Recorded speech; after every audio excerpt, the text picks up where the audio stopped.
Welcome to the Enterprise Excellence Podcast, where our purpose is to help create a better future.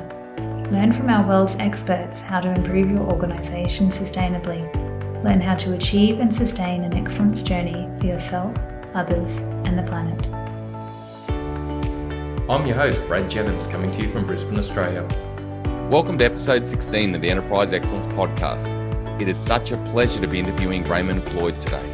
Raymond has had a career leading the operations of some of the largest petrochemical and mining organisations in the world. His teams were some of the first to be recognised for excellence in operations, winning the Shingo Prize and other prestigious awards. Raymond is the author of the Shingo Prize-winning book, Liquid Lean, Developing Lean Cultures in the Process Industries, and another book, A Culture of Rapid Improvement, Creating and Sustaining Engaged Workforces. Let's get into the episode. Raymond, I really appreciate having you on the podcast today. Yeah, good to be with you. Raymond, do you mind sharing some of your backstory of your career and what first got you into the area of operational excellence? Yeah, I think the interesting thing was that I actually started my engineering career at General Motors in 1970, so I've been at this a while. But as a result of working in the U.S. auto industry at that time, we began to understand what was happening in the Japanese auto industry. And that included what was then called just-in-time, what's currently called lean. But after 10 years with GM, I was actually recruited to go to Exxon and work in their chemical business. And I took lean understanding with me. And kind of as we learned in the U.S. auto industry, as soon as we began to introduce lean manufacturing, everyone said, oh, that's dependent on the Japanese culture. It works fine in the Japanese auto industry, but it won't work in the U.S. auto industry. But then, of course, it did. And when we got to chemicals, everyone said, oh, that works okay in discrete manufacturing, but it won't work in chemicals. And they had their set of reasons why it wouldn't. But again, of course, it did.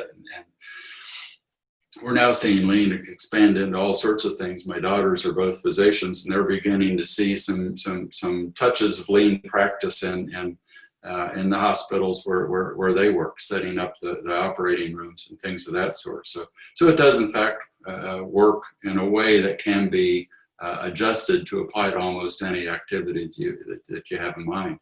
Raymond, one thing, when we caught up yesterday, you said that I found really impressive is that you said when you were rolling it lean out or improvement out at Exxon to win the Shingo Prize, you didn't really see that you were deploying lean as such. You were the operations manager, I understand. You didn't have like a lean leader or anything like that. You were leading it from the top. You asked me, why I was staying in lean practice for so many years, and I have to admit, I never actually thought of myself as being in lean practice. At the time we won the Shingo Prize, I was the global head of Exxon's synthetic rubber business. And what we were doing was running the synthetic rubber business in the best way we knew how. And following that, I went to become site manager of Exxon Baytown, which is the largest petrochemical complex in North America. And again, I didn't think we were practicing lean. What we were doing was running that complex in the best way possible. And kind of, from there throughout the rest of my career, including when I went to Canada and began running mines, I was just running mines. I wasn't practicing lean. I think there's something so much in that, because when you said that to me, I was like, right, well, you weren't leading this as something different, and you're leading it from the top as if this is just the way we're going to go and we're going to improve what we do rather than being some external type of thing. Yeah, I guess the thing that I tell people, though, is no one would ever consider that I was at the top of Exxon. I was at the top of the pieces of Exxon that they gave me. And people often say, well, this needs to be led from the top. And I always respond, no. Anybody can lead this from the top of whatever responsibility they've been given. You don't have to be at the top of the whole organization. You have to be leading from the top of your own organization within the responsibility that you have. Another question that I frequently get, I made a presentation one time and a person put up his hand and said, we've been at this for 6 years. When can we expect to see some results? And my answer was 4 years ago. If it takes more than 2 years to get really good results, you're not doing the right thing somehow. In fact, I usually break it up into 4 6-month segments. The first 6 months are really setting the basis. But at the end of the first 6 months, you ought to have representative experiences scattered throughout your organization of what you expect to see. And then you spend the next 6 months taking those original teams apart and spreading them out so that you have experienced team leaders and lots of teams. And at the end of the first year, you ought to have many more teams in progress. At the end of that 6 months, you take those teams apart and create more teams with experienced leaders on each team. And really, by the time you've gone through 2 years in that sort of cycle, there should be visible evidence of lean practice throughout your entire organization. And then it will continuously get better as people get more experienced and you have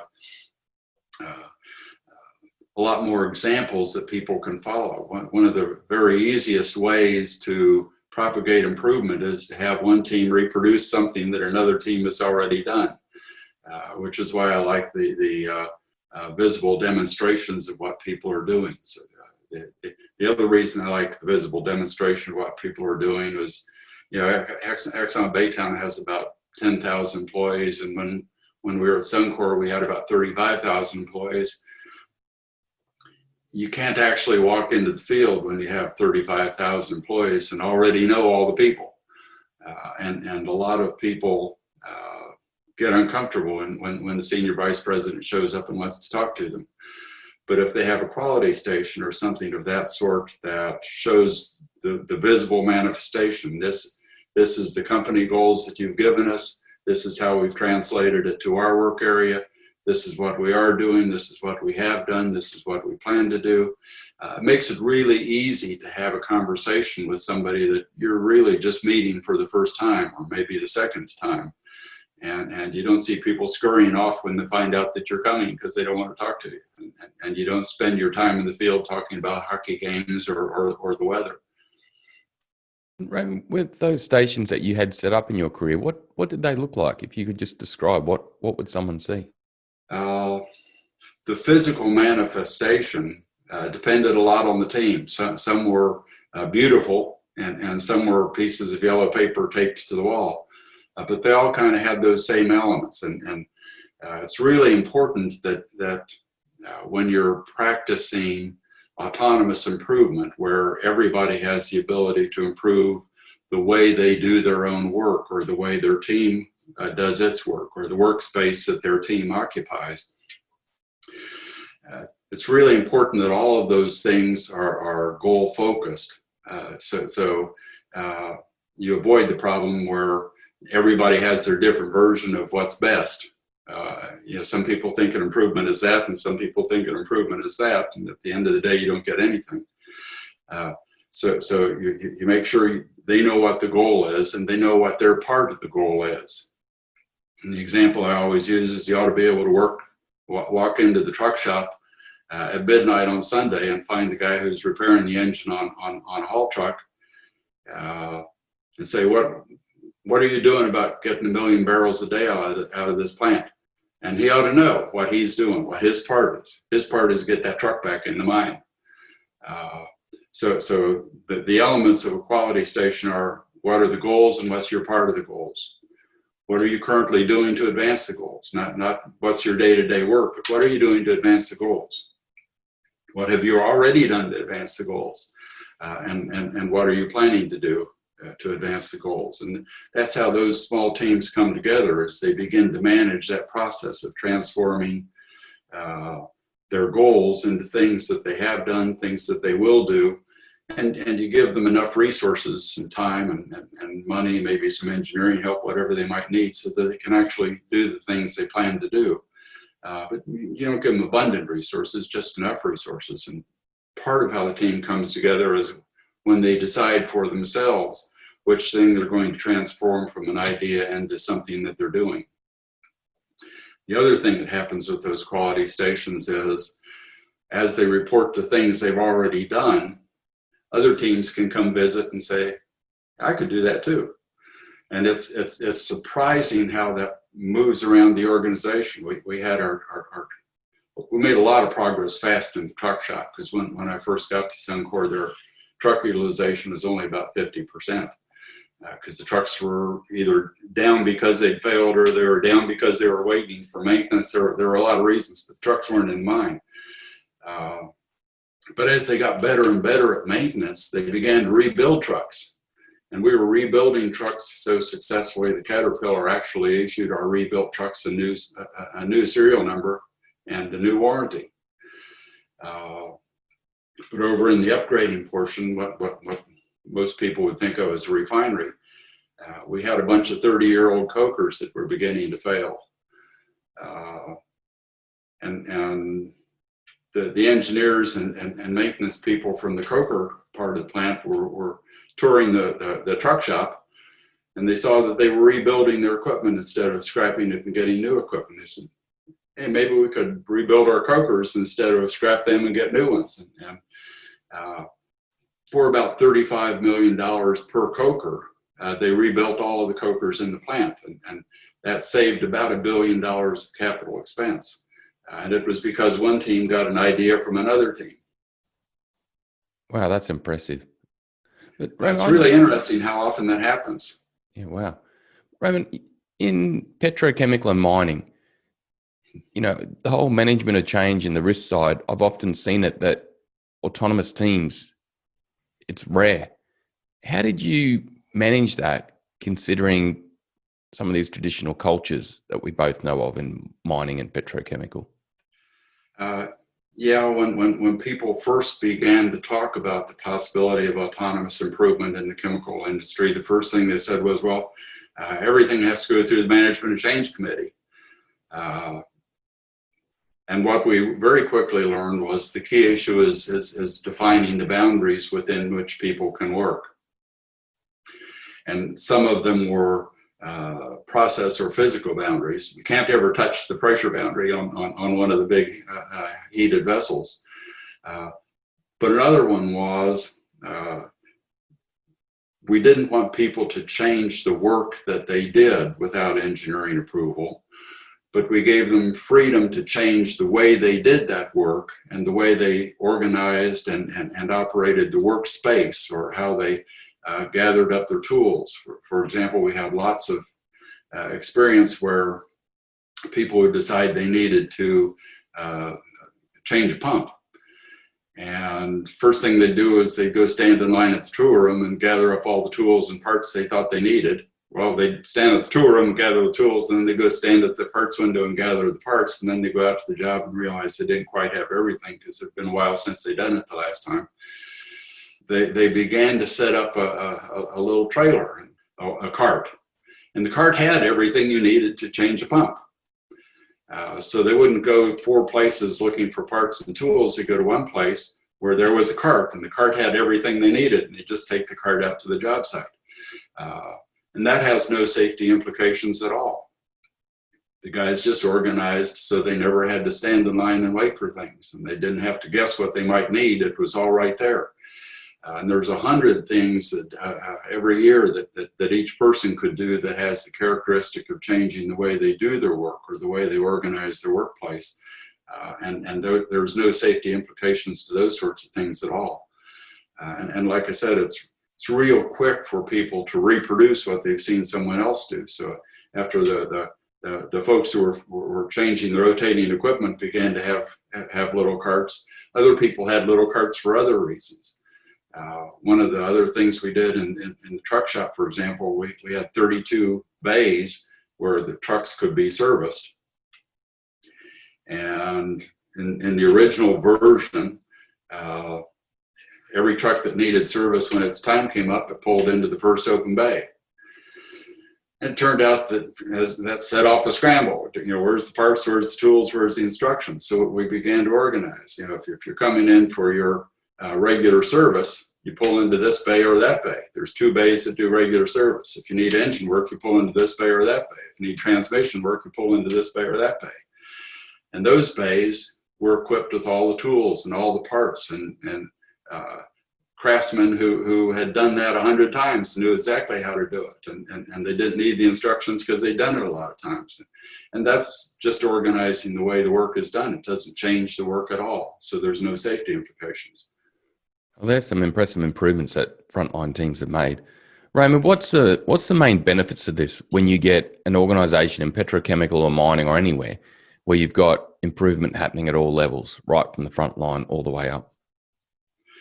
I think the critical issue of getting everybody involved is there's lots of different contributions that different groups can make.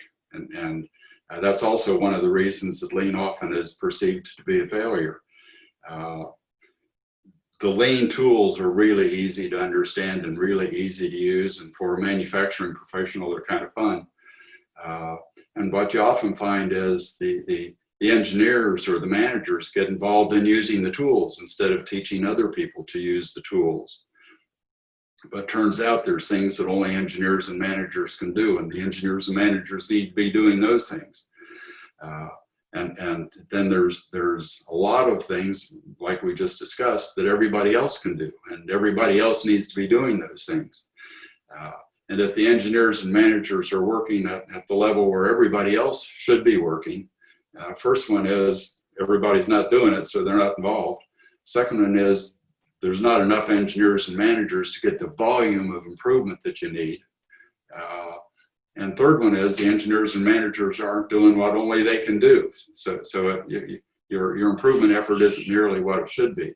But if you get everybody involved, the engineers and managers are doing what they should be doing, everybody else is doing what they can be doing, and you begin to get a true synergy. And kind of the analogy that I often use is in the early 80s, there was a big movement for autonomous workforces. And they fired all their engineers and managers and turned the factory over to other people.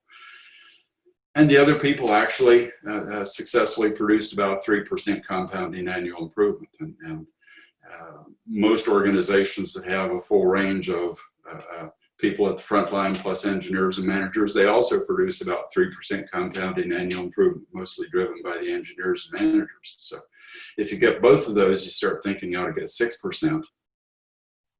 But what you find is that you actually begin to get something that looks more like 10%. And the reason for that is the engineers and managers can do more projects and better projects because they can turn them over to a group that's going to do the right thing with them and bring them up to full speed. And the engineers and managers don't have to spend time doing that. And you also find that the improvements that the people at the front line make can be picked up by the engineers and managers and put into the next project. So the next projects are actually better than they would have been. So there's a real advantage to having every single person doing what every single person is capable of doing. Yeah, those stats are impressive. Rome, you've had a good career throughout many big organizations, and you're still involved in many of the big organizations. You know, people talk to you and get advice, and you see good and bad in operational excellence. You were just giving examples there from the 1980s of autonomous workforce and creating improvement at all levels. Why have we still got a mixed bag of outcomes? Like, do you feel like we've progressed as a manufacturing state, or what do you think? Where do you believe we're at now? Certainly some people are progressing, and certainly some people are beginning to understand that their competition has progressed. And there's a lag time.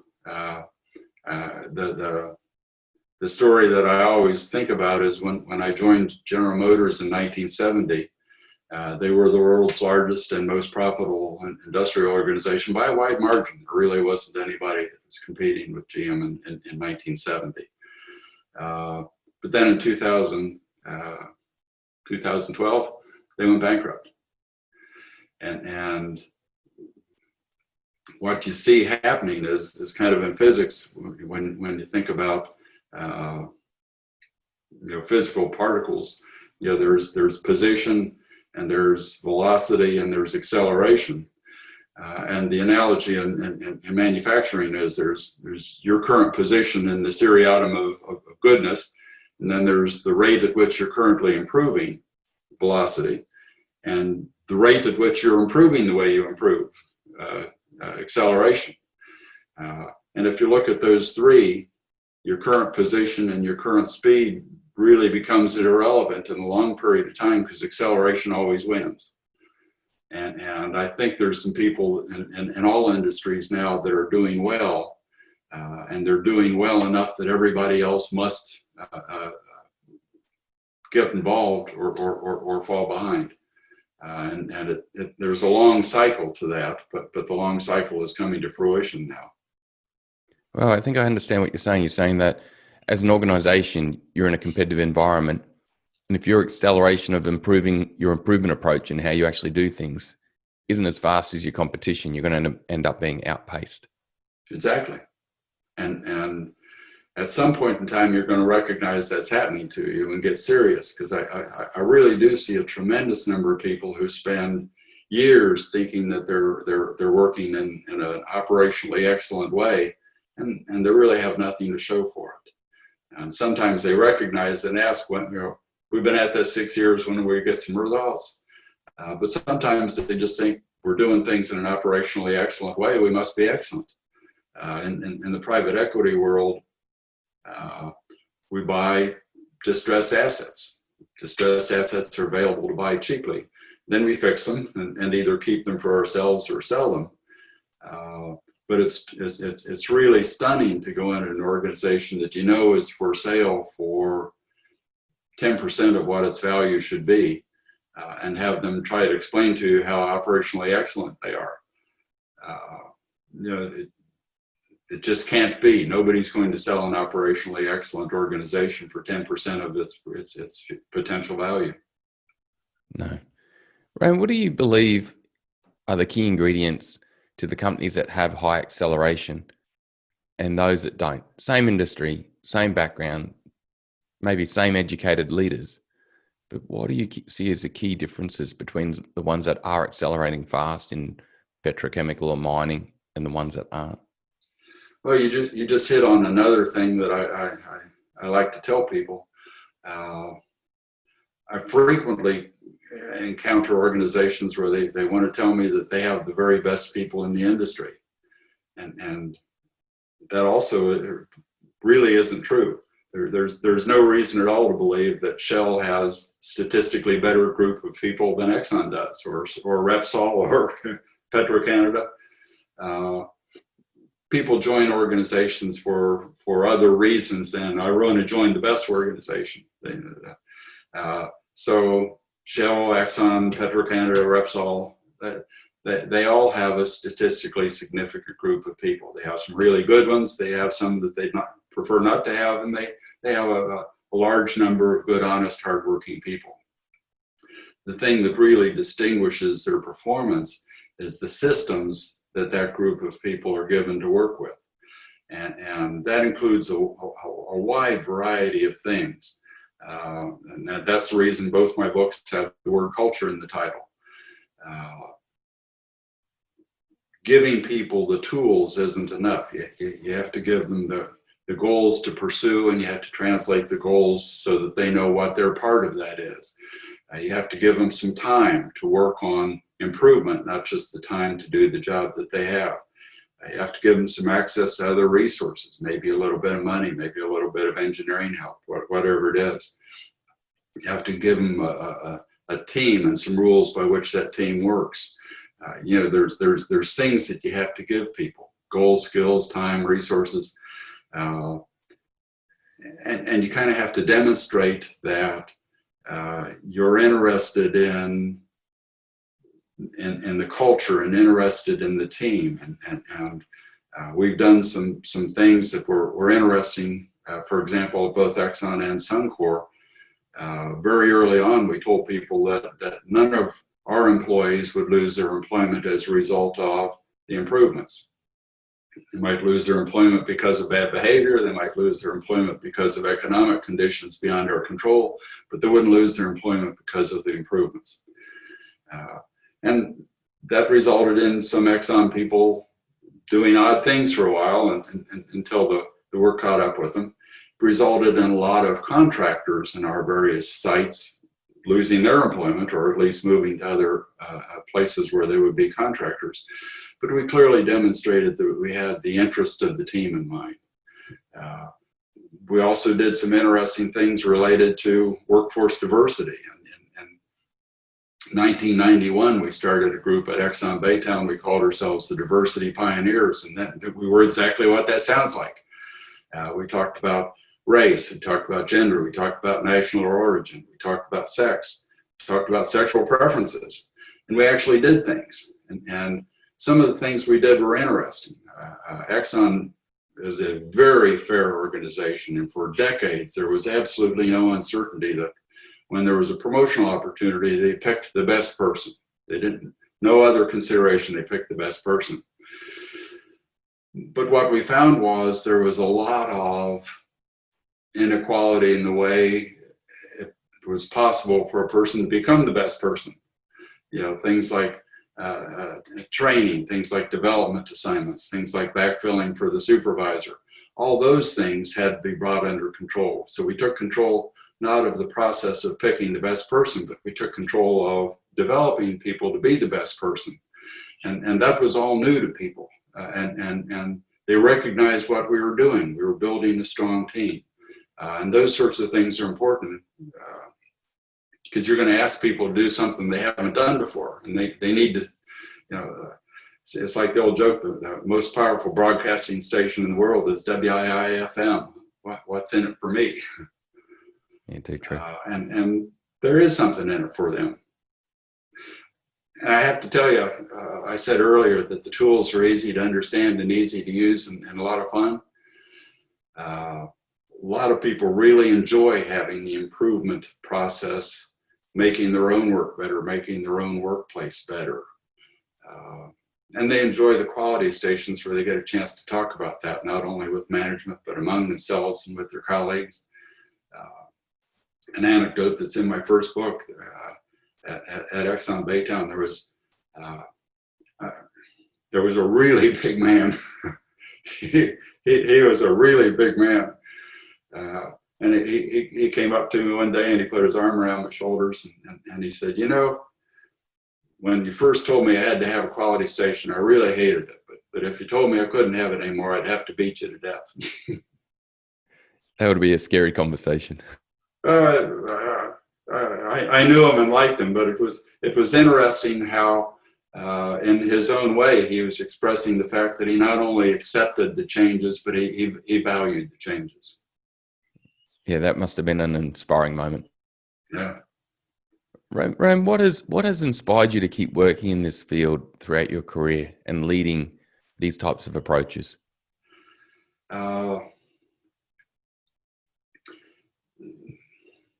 What's in it for me? I often, especially today and what I'm doing today, we enter organizations that are distressed. And I never say bad things about Exxon, but the former president of Exxon Chemical actually wrote in the foreword for my first book that when I got to Baytown, it was considered a very troubled organization. And when you can take a distressed organization or a troubled organization, I got to Baytown in 1991, and in 1993 we became the first process industry organization to be designated as one of America's 10 best by Industry Week magazine. That 2-year period, you could see people change. You could see that what you were doing was changing people's lives, not just changing the performance of the organization, but changing the lives of the people in that organization. And that's a really satisfying experience if you can do that, and especially if you can get good enough at it that you can do it with some confidence as you enter a continuing series of new organizations.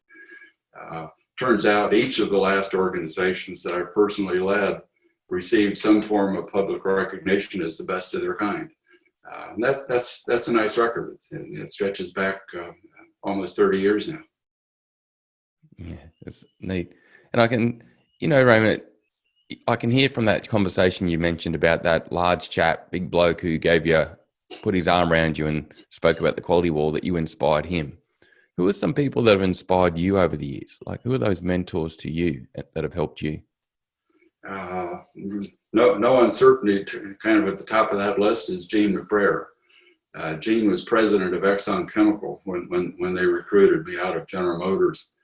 And he not only allowed us to do things that were heresy in the chemical industry in those days. In 91, nobody else was talking about diversity and doing something about diversity. Nobody else was talking about autonomous improvement. And Gene not only let me do it, he encouraged it. Gave me a forum to talk to other parts of the company about it, that sort of thing.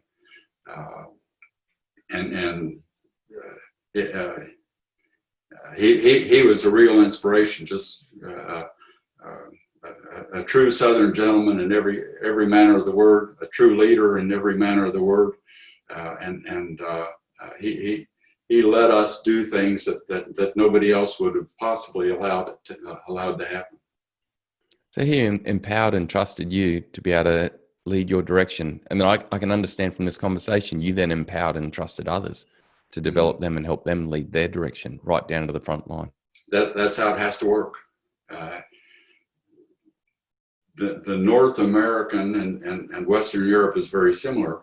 The North American, Western Europe average for employee participation is one idea, a suggestion, from every 7 people one time a year adopted at a 20% rate. I got those statistics from the North American, what do they call themselves? There's a name, I forget. But that ends up being like 0.024 actual improvements per person per year. At Exxon Baytown, after 2 years, we're getting 35 improvements per person per year. And that's I hate to use this analogy, but that's kind of like counting deaths in the virus. Huh? You can't argue about it. You either got an improvement, nothing to talk about except you did or you didn't get an improvement. But we were actually getting more than 1,000 times the national average of improvements per person per year, and there's hardly anything you can do that's going to be 1,000 times better than average. And they don't have to be big improvements. Creating a tool cart for your pumps, assigning a particular bay to your trucks. Those are relatively small, easy things to do, but they have a nice outcome. And you get 35 of those from each person every year. You got 35,000. At Suncor, we had 35,000 people. We were making improvements all the time. Well, that is velocity and that is acceleration. Exactly. Raymond, I know one of the challenges that the petrochemical industry is facing is how to navigate the coming years with change that could happen. What advice or insights do you have that you could provide them that may help them navigate the coming years? Everybody that's currently in the energy petrochemical space understands that the product of the energy petrochemical space is generally a commodity.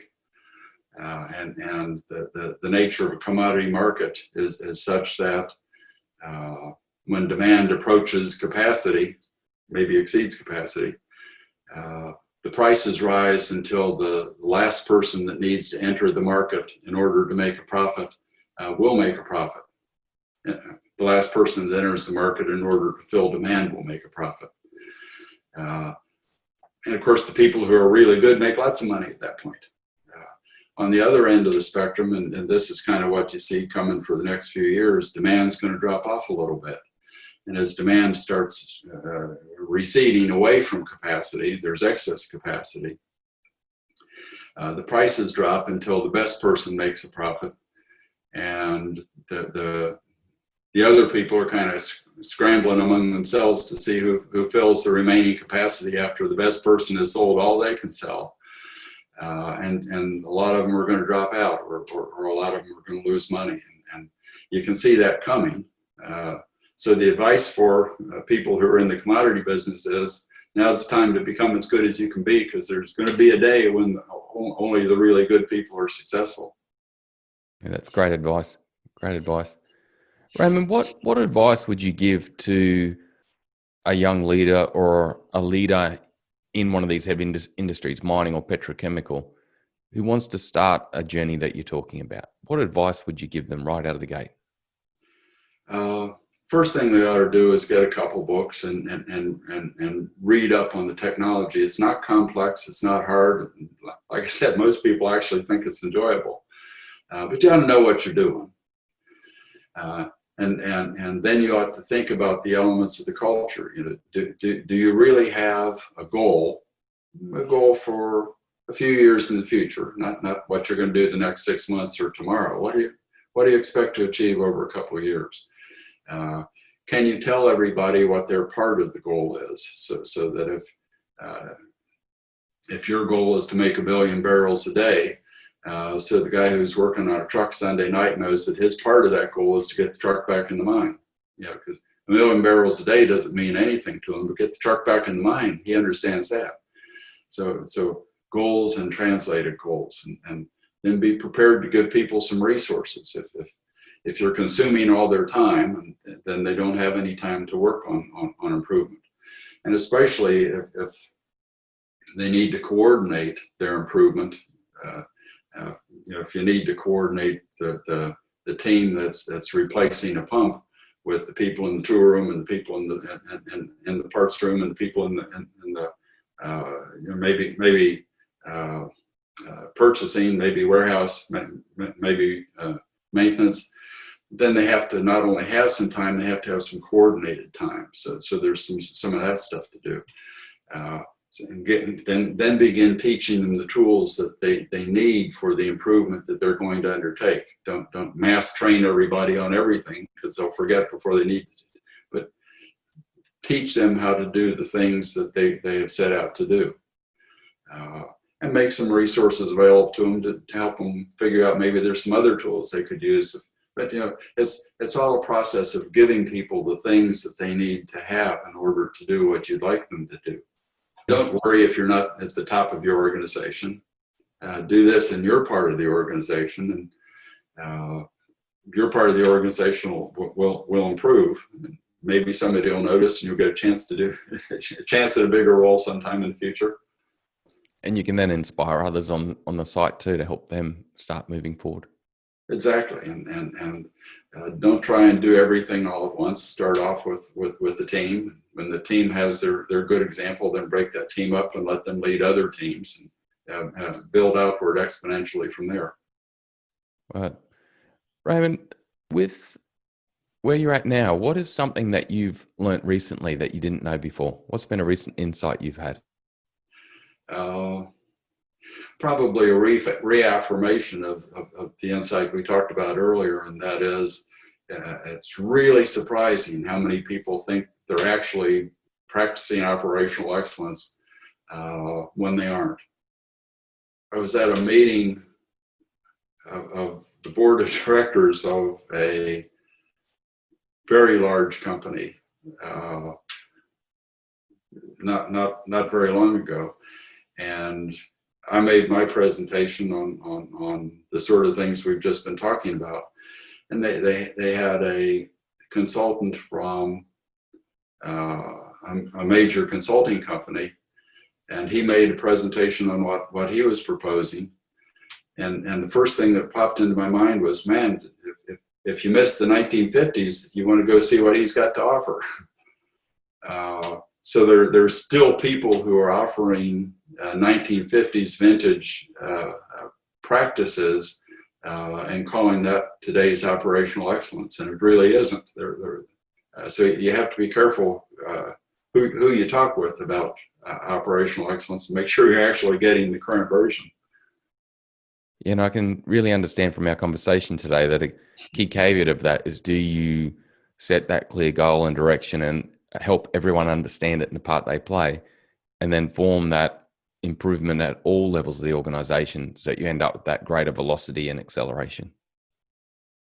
Yeah, and that absolutely requires that your engineers and managers learn it and teach it to others, and then go back to doing what they're supposed to be doing, because there are things that only they can do.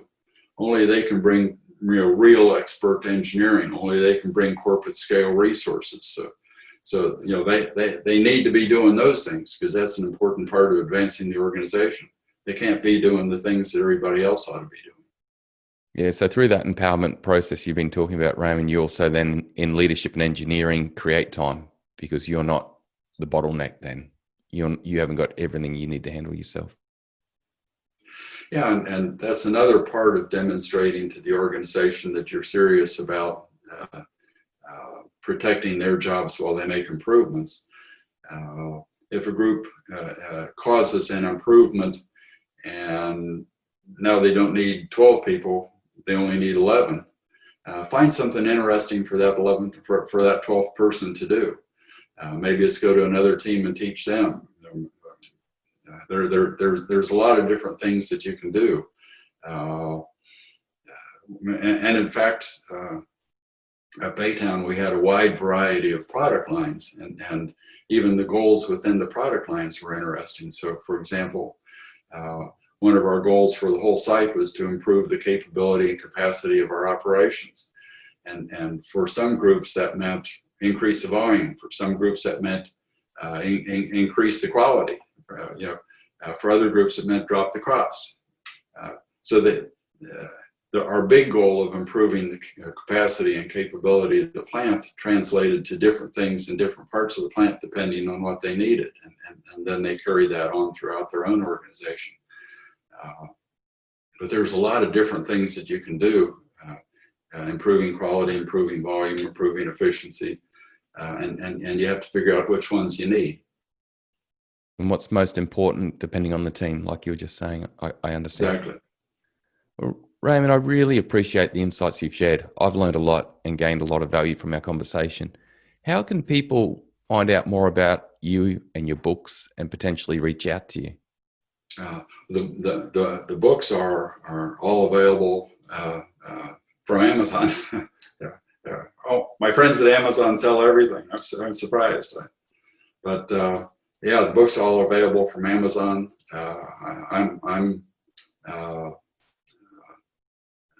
I'm present on LinkedIn, and generally, if somebody wants to connect with me, I'm available to connect. The meeting, the interesting thing about private equity, it's a very generous occupation. So the meeting I told you about with the big company, one of the questions I asked him, I said, who here is working today? And everybody put up their hand. I said, I'm not. I'm the only person in the room who's not being paid to be here. And that's because I'm here for you and not for me. And I have the ability to do that these days. Yeah, that's awesome. And I actually, in my second book, there's a quote in there from a person who's on a pit crew at the Indianapolis 500.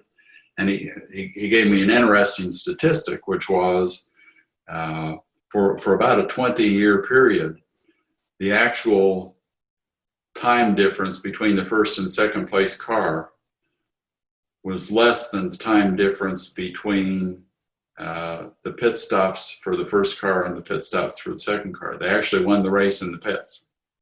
Wow. And it made me think that Shell and Exxon and all the big companies probably run their equipment about the same. Very few of those big companies design their own equipment, Shell and Exxon, and we all run floor cokers. Yeah, so it comes down to the pit stop and how we keep them running that counts. Yeah, kind of like, all the Indianapolis 500 cars meet exactly the same specifications. So there's some amount of variation among drivers, which is important, some amount of variation among the pit crews, which is important, but the cars are basically the same. Yeah, that's an interesting analogy. It's so true. Yeah, that's neat. Well, Raymond, thank you for sharing and giving today to help us create a better future. From your knowledge, it's been amazing. And thank you for everything you're going to continue to do going forward. I really appreciate it. Yeah, look forward to watching your podcast in the future. What a great episode from Mr. Raymond Floyd. The key takeaways for me from this episode were respecting and engaging all people in an organization, helping everyone within an organisation understand their company's goals, purpose and mission, and then helping everyone develop their own aligned goals and purpose. These steps would allow employees to understand strategic direction and align to these. It would engage everyone with a bigger purpose and clear reason why they are striving to improve strategically.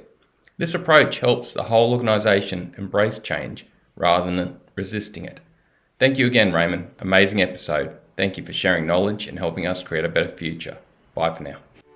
Hi everyone. We'll be taking a few weeks break over Christmas and we'll be returning with episode 17 on the 12th of January 2021 and the start of series 2 of the Enterprise Excellence podcast.